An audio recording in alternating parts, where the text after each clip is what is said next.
Hi Mama Tomo, today is July 19, 2024. Start na ng summer vacation dito sa Japan.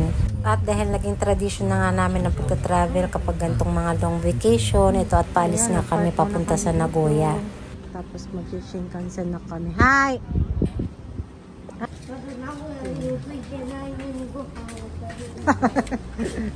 Kakaiba nga yung travel namin ngayon kasi ang request ng mga bata ay gusto nila makasakay ng Shinkansen. Pang third time na ni Kuya kaso maliit pa siya noon. At ito naman si Bunso ay first time niya. Kaya excited yan. Hanabi na. Kaya siya gayume dayo. Ayan yung hanabi sa Kuya. Ashita yarte. Kaya naman ay napili ko ang Nagoya ay para malapit lang at hindi masyadong mahal yung ticket ng Shinkansen. Kahit ito nga yung price niya, 6,980 yung binayaran namin. Apat na kami yan, one way lang yan. And non-reserved seats yung kinuha namin. So parang educational trip na rin nga ito kasi tuturuan namin sila kung paano yung pagsakay ng mga train dito at saka yung mga manners sa station. Ayako!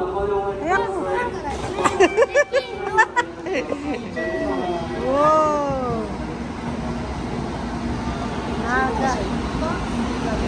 Ay, ne! Oy, mahulog ka! Bunay, yo! Oh, sugoy! Ang haba! Oh, chika ko ni kanay, yo! Sobrang hyper nga ni Bunso kasi first time niya sasakay dito. Siguro every boy ay pangarap talagang makasakay sa mga ganito. Sabi ko nga napakaswerte nila kasi ang liliit pa nila nakasakay na sila samantalang ako nasa 30s na ako nung una akong nakasakay dito. Kasi nga naman usually car lang yun ginagamit namin talaga.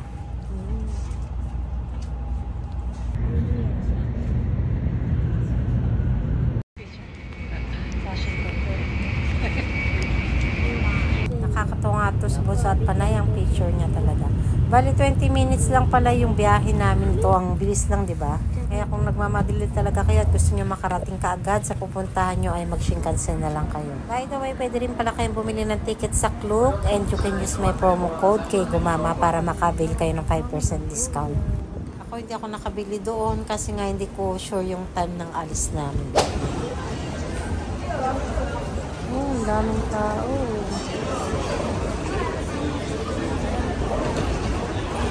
Tawa. Twin Tower. Nakakalito yung mga station dito. Transfer naman kami ng train papunta sa Osu.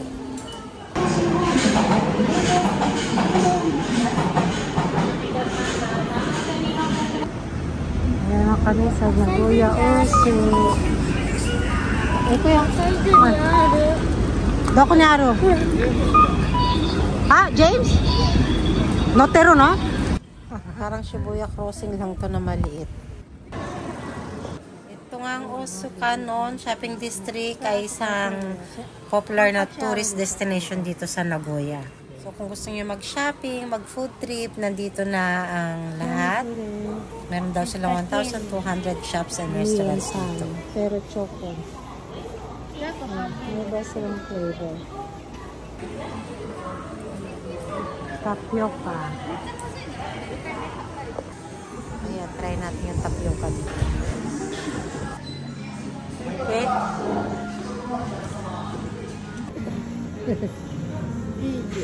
Masarap na niya tinira ka chicken dito. Mare-recommend ko yung store na yun so dumaan kayo doon. Sarap ng tapioca at chicken nila. Sumita?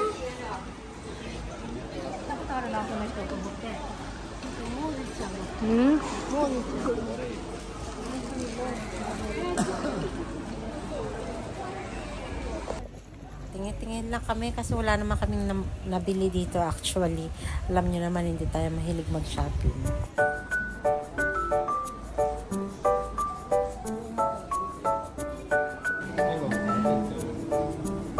Tabero, no? Harata tabero. Ito.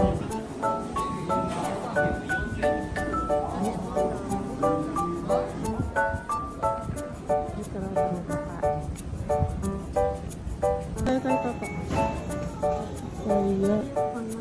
Mama, to handon ko din. Sana ka din.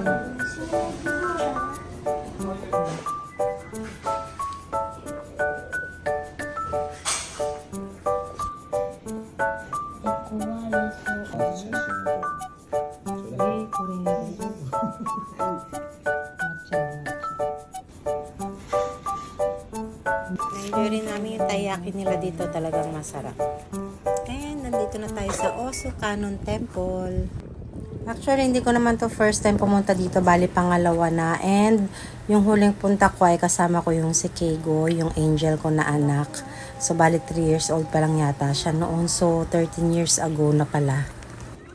Birthday nga niya pala niya bukas, July 20. So 16 years old na sana siya. Kaya rin tinataon namin mag-travel para sa birthday niya. Para hindi kami masyadong malungkot pag nasa bahay lang. At wala rin kasi kami gana magtrabaho ni Papa kapag ganyan mga panahon.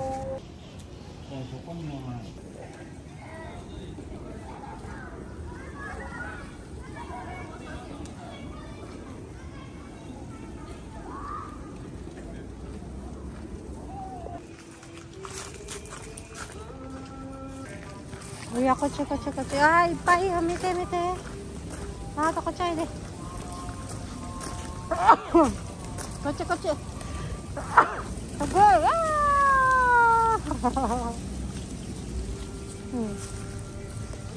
Wah, tagoy ni. Tagoy. Mali mo kagin ang boy mo.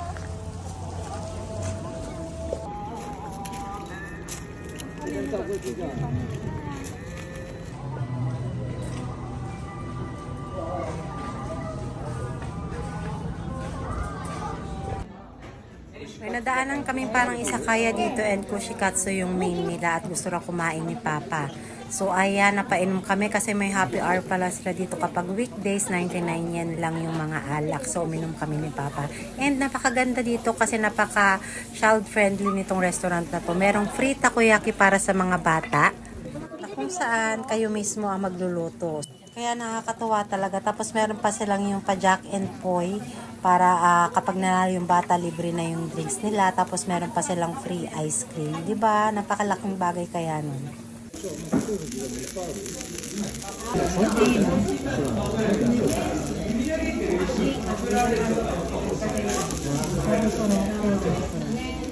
Ito nga yung kanilang main dito, yung kushikatsu. Sobrang nagustuhan nga namin kasi ang sarap niyang pulutan. Alam niyo ba nakarami kami ng inom ni Papa dito? Siguro mga siyam. Kasi ang sarap ng mga food nila. Tapos yun nga, napakamura lang ng drinks nila. So tumagal din kami dito mga 2 hours yata. Yun nga lang kagandahan kapag nag-travel kayo by train, yung kahit malayang-malaya kayong uminom ng alak. Kasi hindi kayo mag-drive, diba?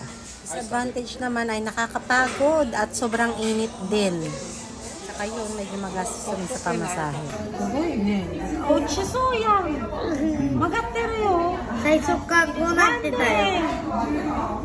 At ayan nga yung free ice cream na binigay nila. Pinapili pa sila ng flavor dyan.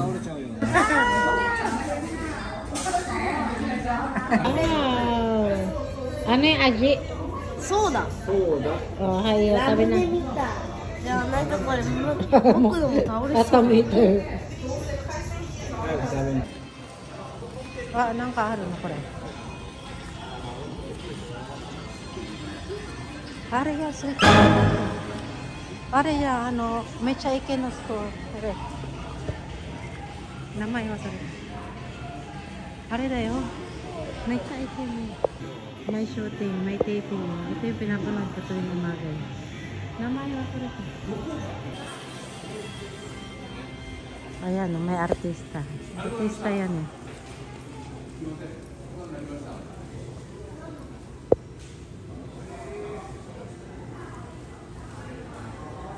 Siyempre, Pilipino ako, makikimarites ako.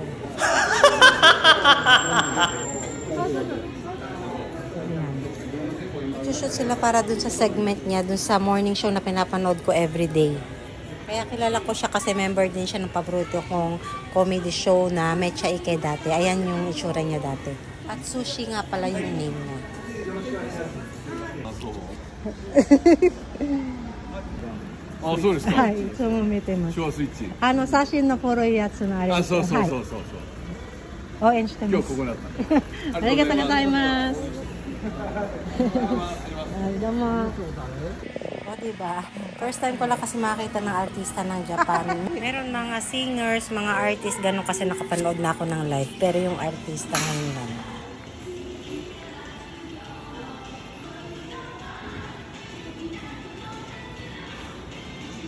Just kidding, yo. Dito yun siya.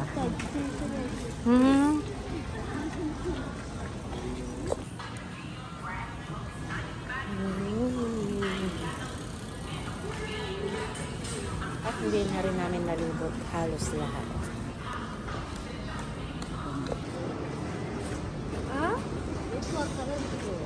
Hindi, taxi wa. Modoro sa akin, no? Sumo ga.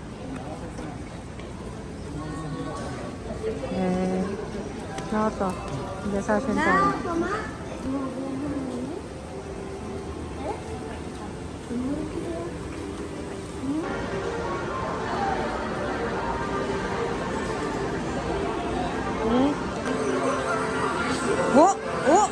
Oshina!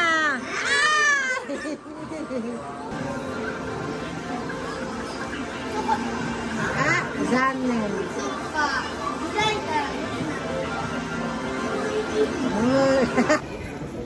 Midlando Square.